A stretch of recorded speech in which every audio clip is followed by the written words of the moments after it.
may have to go.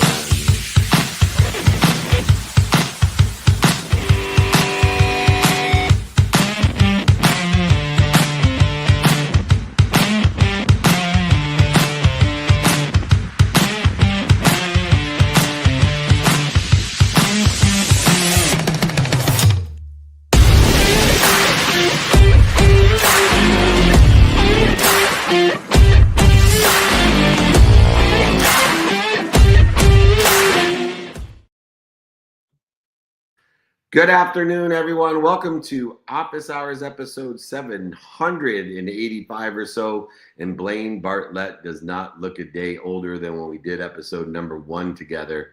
You're looking good, my friend. BlaineBartlett.com, my mentor, taking and making possibilities into reality. He got the message from Rhett on what color to wear. Sorry, gentlemen.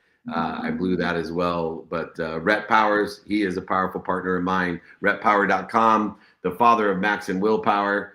Gentlemen, thank you for carrying the load while I was gallivanting around the world with my beautiful bride, celebrating not only her birthday, but our anniversary. So I give you all my grace and please appreciation for allowing me to do that. Thank you for carrying the ball. Yeah, it's great to have you back. It's so good to be back. And we're blessed to have, as usual, some incredible people joining us today. I'm going to say his first name. Blaine's going to say his last name because it's a Nebraskan name, and I'm not really good at pronouncing Nebraskan names. But Brett Holguven is here, keynote speaker. He is a leadership and culture expert, which is so important today. Co-founder at Better Culture. Welcome to episode 785 or so of Office Hours. Thanks, guys. That was the official Dutch pronunciation there, wasn't it? It sounded Nebraskan to me. It sounded Nebraskan to me, but that's okay. Everyone's allowed their opinion. That's part of what I'm teaching today. We all have to appreciate each other's opinion. But because of that, I was super excited, Brett, to have you on. I've been touring around talking to big companies. I just had a big event in South Dakota, and I was saying that people don't even work for companies anymore. They work for cultures. And lo and behold, I have the culture expert joining us today to talk about why people work for cultures. And I'm going to start there. When, am I leading people down the wrong path if I'm saying, people work for cultures, not companies? No, I don't think you're leading people down the wrong path at all. Increasingly, I ask audiences on occasion, how much more would you have to earn per year to work in a sucky culture? Or, what would it look like? And increasingly, people realize how much working for a great company, working with great people, working for a great boss adds to their quality of life, and it has real value, and so there's a growing group of people that if you're not focused on culture, that those people aren't really eligible to take a job with you, right? They're not interested. So that's my take. Well, good, because I wrote a book called Don't Do Business with Dicks, which is aligned with culture too. Just more marketable title. Anyway, my mentor, my hero, my friend, Blaine Bartlett, I know you have many thoughts on this. Yeah, I mean, I love the focus on culture. And I want to put this in the context of scaling an organization. I've been, kind of playing with this notion that, when business leaders start to think about how they're going to scale their organization, and this starts right at the very beginning when you've got a startup. I mean, we got to scale it. There's a founding principle, and I'm calling it the soul of the business. This idea, this germ that gave birth to this thing. And embedded in that is the initial seeds of a culture. And it's usually, kind of a reflection of the founding partners, that have kind of set this thing up, their ways of thinking and doing business. When you start scaling and you start moving, the focus becomes on building the business, and less attention gets paid to that cultural component that is actually the seedbed of that idea that gave birth to the organization in the first place. So in the idea of scaling, in the notion of scaling, in the work that you do with your clients, Brett, how do you actually find ways to keep them connected to that founding principle, that founding kernel? Not, it's going to morph over time, certainly, but they have to find a way to keep connected to it. Otherwise, they've got a shell of an organization that's been hollowed out. Yeah. And then all bets are off.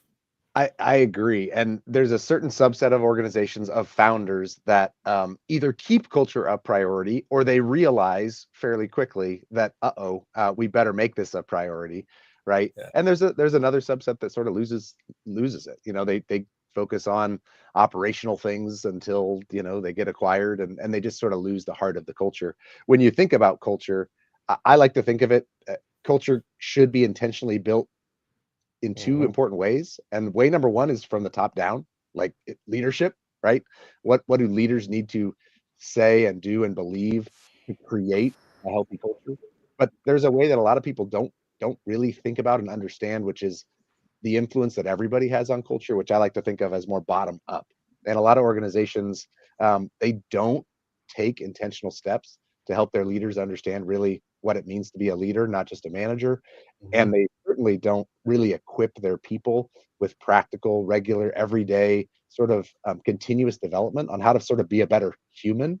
It'll help you be more successful in life. It'll help your team. It'll help your culture from the bottom up. Great. That's what I see as a big difference in companies, that you're either focusing on continuous leadership development and sort of human development across the board, or you're not. Yep. Yeah.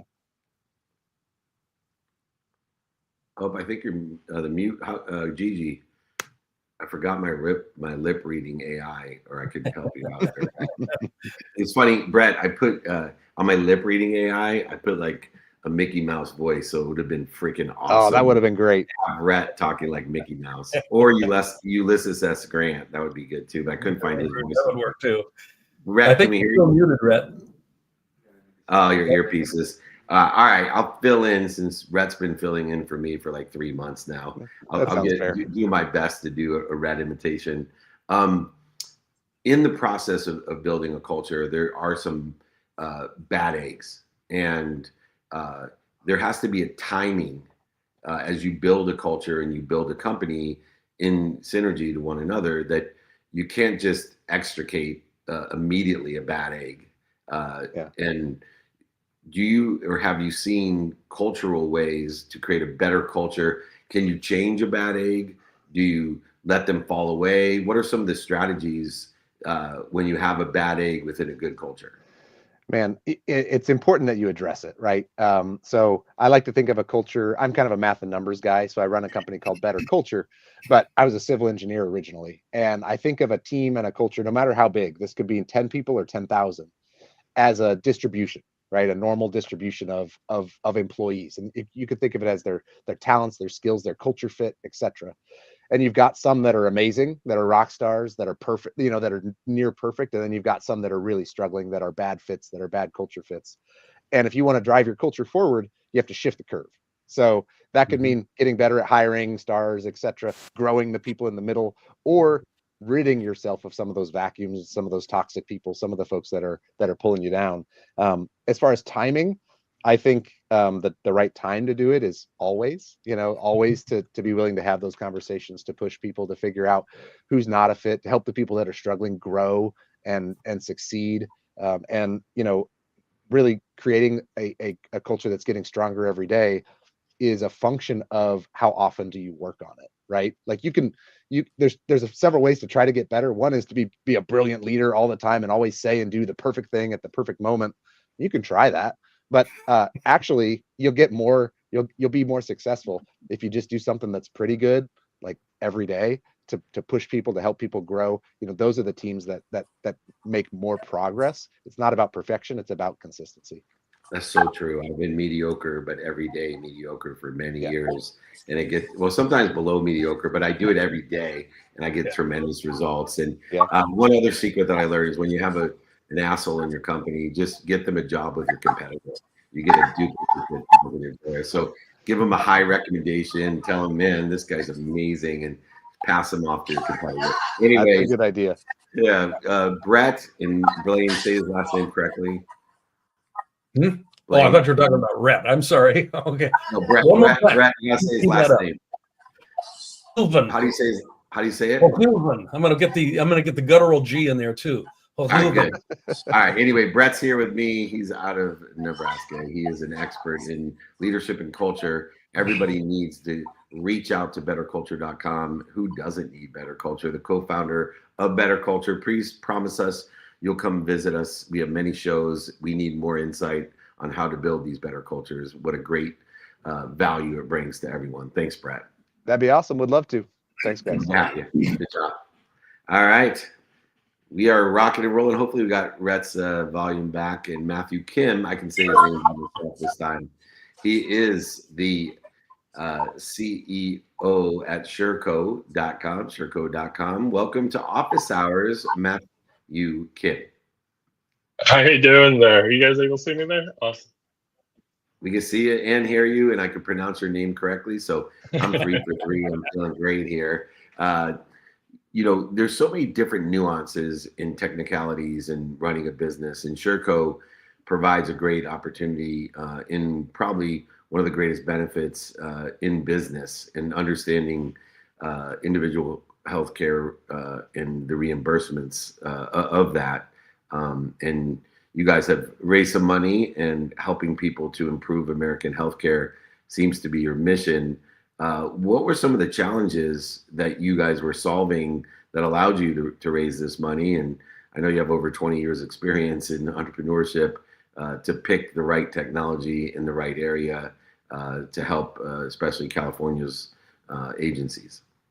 Yeah, I mean, at its core, individual, or ICHRA, as everyone kind of knows, it stands for Individual Coverage Health Reimbursement Arrangement. Most people haven't really heard it, know really what it is. And basically, it's a simple kind of small little regulatory change that allowed employers to reimburse their employees for individual health plans. And so what Sureco did with our experience was basically build the rails so that employees can come into a marketplace of plans similar to Amazon shopping experience and pick out what's ultimately best for them and their family. And they're not kind of stuck with the 1 or 2 plans that their employers are kind of forcing. And to be able to, it's much easier said than done. But ultimately, what we did was, between kind of getting all the different pieces set up with each and every single one of these legacy type of health insurance companies, like none of that exists today. And so that's what we developed and started doing so that we can actually make it work for large groups. Making it work for large groups is an interesting statement here, because you're operating. First of all, just a question: are you operating in all 50 states at this point, or is it primarily California? All 50 states. All 50. So the regulatory morass is kind of nice term. interesting. Nice term. Morass. Is that a Brazilian term? That's a Brazilian term. We got waxing involved here someplace. I'm not sure what it is. But you've been named by Inc. as one of the 250 fastest growing companies in the country. In order to, I'm just kind of looking at growth and the technical hoop jumping that you have to do that for many organizations could really slow things down if you're not in front of it. How have you actually been able to successfully get in front of the regulatory hoop jumping that's required in order to curate a consumer-facing experience? Yeah, so luckily for us, regardless of what side of the aisle, and what's great about ICHRA is it's fairly bipartisan. And there was a regulatory change that happened in 2019, right, and allowed ICHRA to come online in 2020. And that kind of helped pave the way for this to all happen. And I will be remiss, there's still a lot to be done. And in the OBB, there was some things that got pulled, but we have heard that Congress and Senate, they are looking at another bill come springtime to kind of bring some of those changes back in to help kind of smooth out some of these problems. As what you're kind of talking about, Blaine, there's a ton of them that we've had to kind of walk through the muck to kind of figure out. Yeah, for sure. So what I'm really fascinated by is when you started raising money and you have this complex business model, right? I mean, it's complex. It's not easy to go to all 50 states and deal with the morass of, as Blaine says, of regulatory stuff. what was was there any pushback on the model, or talk about how you got through those conversations? Because I think that's really interesting. Yeah, Because so it's a complicated model. It's a complex. no, it's very complicated. It's simple at the end of the day, which is every single one of us more than likely kind of has Netflix, right? And one of the things that's probably least talked about in this world of ICRA, and there's a lot of different vendors and a lot of people that have raised money in the market. But one of the least things that I talked about that was kind of resonating is right now, could you imagine if your employer basically got to select 1 or 2 shows that you could watch on Netflix? And then that switches to now the employee being able to pick whichever show, even if they end up on the same show, that completely changes the dynamic of how things are done. And that's what's really exciting. Hmm. Good way to simplify it. Yeah. Mm-hmm. You know, it's amazing through technology how we can customize everything.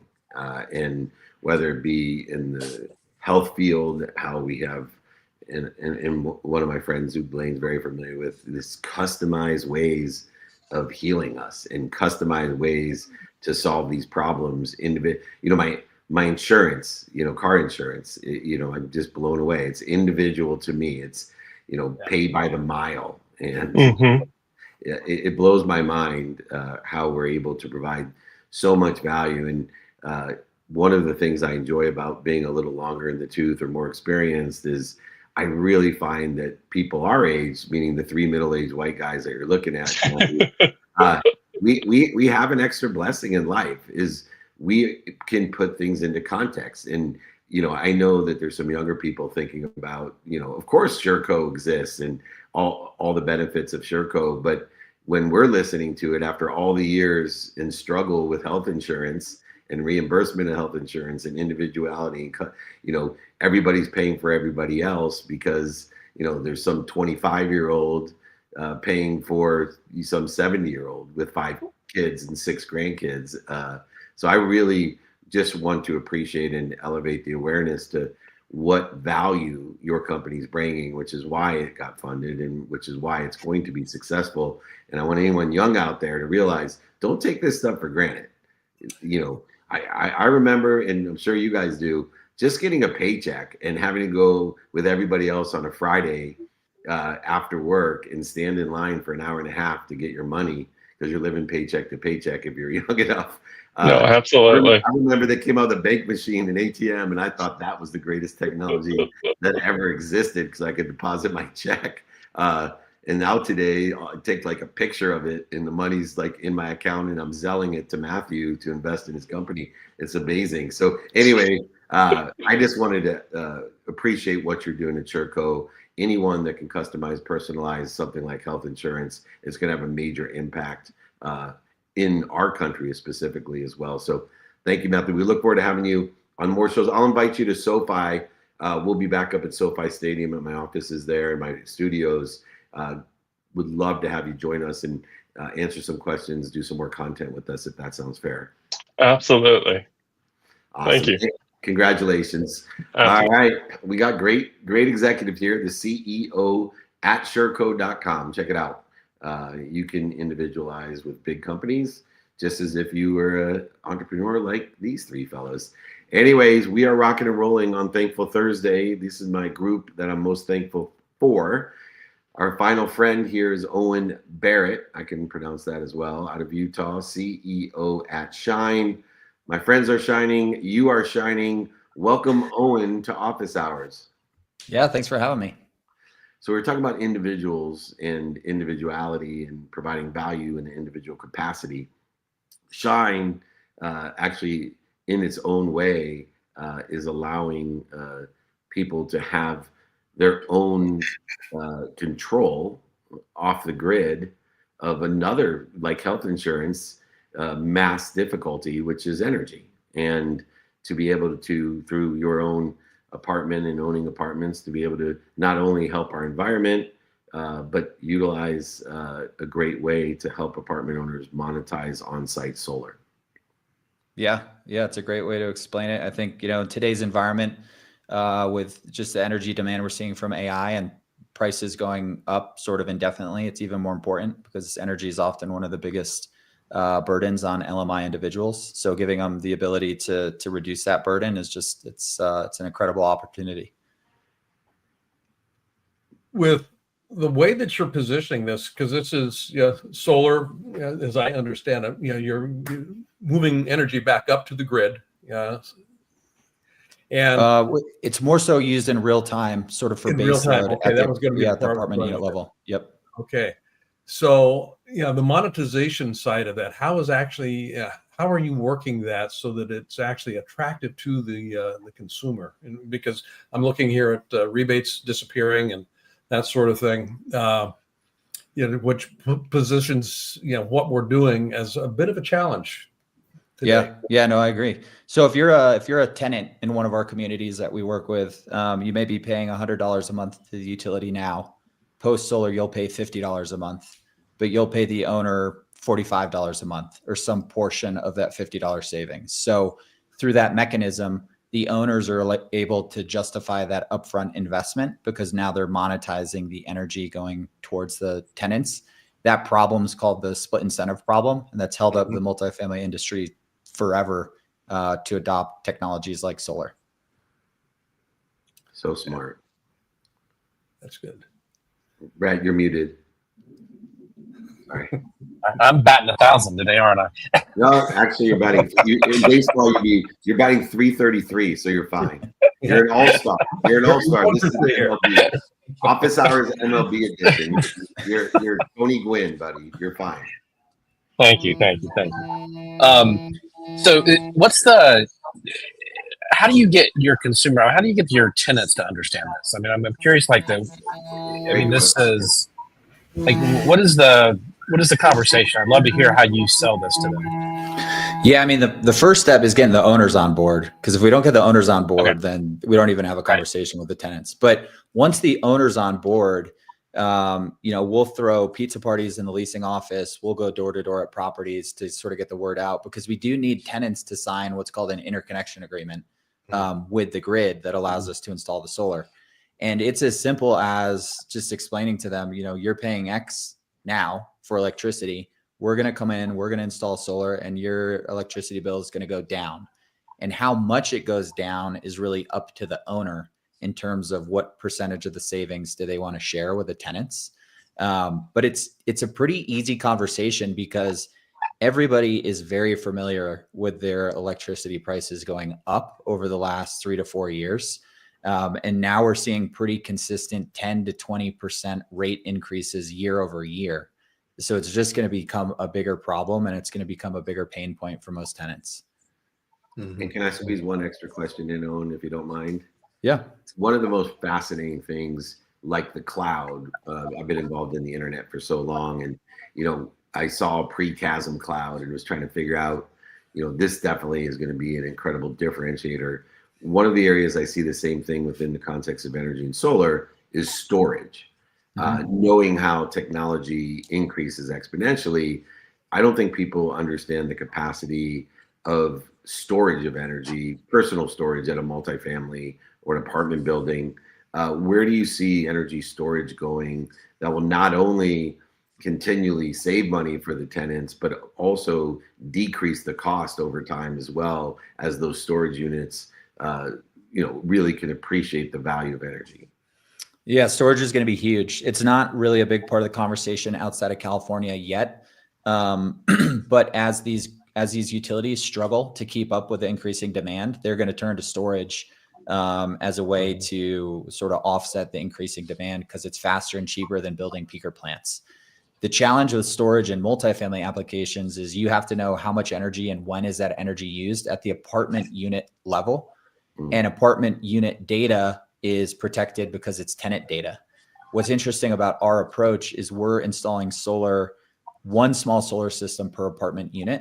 So we're getting that energy data at the unit level. So once these utilities start launching incentive programs for storage, we're going to be the only group that has that data that's needed to then figure out if this is a good application for on-site storage.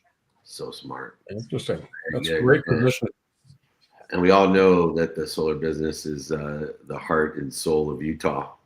with a lot of my good friends out there with the original Vivint and Sun and Sun Run and Yeah. D2D Con people that I've been blessed to be a part of. So what a great industry. I love the name Shine. And you are definitely, as a business, shining for the betterment of everyone. Definitely come back and join us. We have other shows. We'll see you when we're in Park City. We get there often. I'm sure we share multiple friends. Owen Barrett joining us. Check out getshine.com. What a great, if you're an apartment owner. Have you ever heard of Property Meld, by the way, Owen? Have you been to Property Meld? You should definitely. That's the largest property management company. It's a software company that throws 2,000 person event in South Dakota. But I'll introduce you into that because they have right up your alley. It'd be a great partner to have. Owen Barrett letting us all shine here on episode 785 or so with the amazing Blaine Bartlett and Rhett Power. Owen Barrett, thanks for joining us. We'll see you soon. Yeah, thank you. You got it. Great job. That's a very cool business model. That is. All right, gentlemen, I got to rock and roll. So next time you see me, my hair will be shorter. What's your takeaway of the day? I'm going to go with the word morass. More ass. Okay. Morass. Yeah. It's a complicated, sticky, messy world out there. And all of our guests today have found ways to actually navigate through, regulatory barriers, not loopholes, but barriers and, commercial complications, scaling issues around culture. It's a morass, but they haven't been, it's not like the La Brea tar pits. It hasn't held them down. They haven't gotten stuck. They've actually been able to navigate it pretty well. And that's what I love about entrepreneurs. Me too. Right. I think shine is my word for the day. I love that name. I love the name of that company. Isn't that awesome? So yeah, I think all of these guys are shining in their space, right? They've got unique business models, doing something really innovative and creative, and that's just so gives you so much hope, right, for where we are, and so yeah, I think shine is my word of the day. I love it. Mine is a quote or advice or an awareness that Sharon Lecter gave me when I was with her this at Property Meld in South Dakota, because I think it's applicable. She was making it applicable to me, but I think it's applicable to all three of our friends today and to both of you. And the takeaway is, she said to me, David, you were able to take your mess, and there's a pretty big mess. I always say my basement had a basement in 2008, personally and professionally. So you were able to take your mess and turn it into a message. You took your message and turned it into a mission. And now you're taking your mission and turning it into a miracle. And I think that's the progression that these unbelievable entrepreneurs are taking. They took a mess. Some are at the message stage, some are at the mission stage, but I know they'll all end up in the miracle stage, which I'm blessed to be in right now, living miracles every day and sharing those miracles so other people can share their miracles as well. One of the most impressive miracles of my life is you two guys are my best friends. That's a fucking miracle. So thank you so much. I appreciate your forgiveness, and I love you both. Blaine Bartlett, check him out. My mentor. People ask me all the time, where the hell do you learn all this shit? BlaineBartlett.com. He moved my possibilities into reality. And of course, my co-pilot in crime at Rhett Power, father of Will and Max Power, www.rhettpower.com. Thank you both for being my partners on episode 785 of Office Hours. Thank you, brother. Thank you, buddy. You're awesome. So much more fun when I'm here with those guys. It's my favorite show and my favorite partners. But it's tough to sell three white middle-aged men these days. So we must have something good going because we don't get too much negative feedback. David at dmeltzer.com. We'll be in San Diego with Blaine Bartlett on Monday. Then I'll be in Minneapolis. Actually, I'll be in San Diego, then Chicago, then Indy, then Minnesota, then Los Alamitos for Go Fund Yourself, the #1 show on Cheddar, then in Boise, Idaho, then New York, Miami, and Guatemala. I'm going to book up over 200 cities this year, meetups, holding courts, interviews, speeches, TV shows, movies. I'm trying to do it all for one reason, to create miracles, not for me, but for everybody else. If you want to be invited to these miracles, text me 949-298-2905, 949-298-2905. And if you don't feel obligated, please text me. If you are obligated by getting invited to all this crap, do not text me at 949-298-2905. David@dmeltzer.com. Remember, most importantly, be more interested than interesting. Be kind to your future self. Please do good deeds.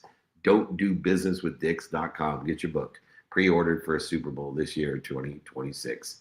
All right, everyone. God bless you. Hit it, Mikey.